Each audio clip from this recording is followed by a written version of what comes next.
ఇందులో కొత్తగా ఆమె చెప్పింది ఏం కూడా లేదు.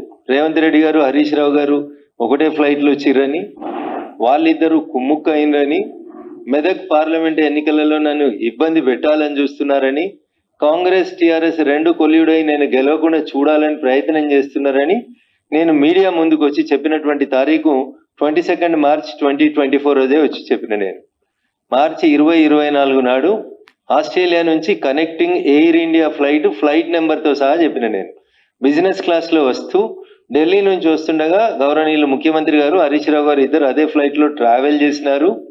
నన్ను ఓడగొట్టేందుకు ఇద్దరు ముచ్చట పెట్టుకున్నారనే విషయాన్ని నేను ఇయ్యాల కొత్తగా చెప్పలేదు. ఎన్నడు చెప్పిన? ఇది 22 మార్చి 2024లో చెప్పిన. నేను అదే విషయాన్ని ఈరోజు మళ్ళీ కవిత గారు కూడా ఎండార్స్ చేసినారు తప్ప ఇందులో కొత్త విషయం ఏముందని నేను అనుకుంటలేను. 2-3 సార్లు వాళ్ళు దుబాక ఎన్నిక, రఘునందన్ రావు అనే మాట తీసినారు కాబట్టి నేను ఈ విషయాలు చెప్తా ఉన్నాను తప్ప మాకు ఆ విషయాల గురించి, వాళ్ళ పార్టీ వ్యవహారాల గురించి, వాళ్ళ పంచాయతీల గురించి, వాళ్ళ కుటుంబం గురించి, వాళ్ళ కుటుంబ పంచాయతీల గురించి మేము మాట్లాడదలుచుకోలేదు. మేము ప్రజల కోసం పనిచేస్తాం.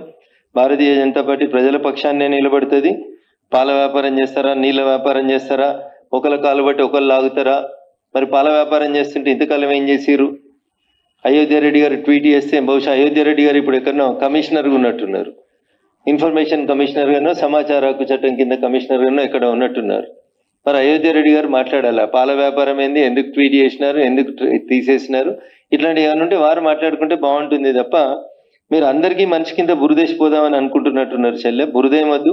మేమంతా ఆల్రెడీ ఇవన్నీ మాట్లాడిన విషయాలే, ఇవన్నీ గతంలో మేము చెప్పిన విషయాలే.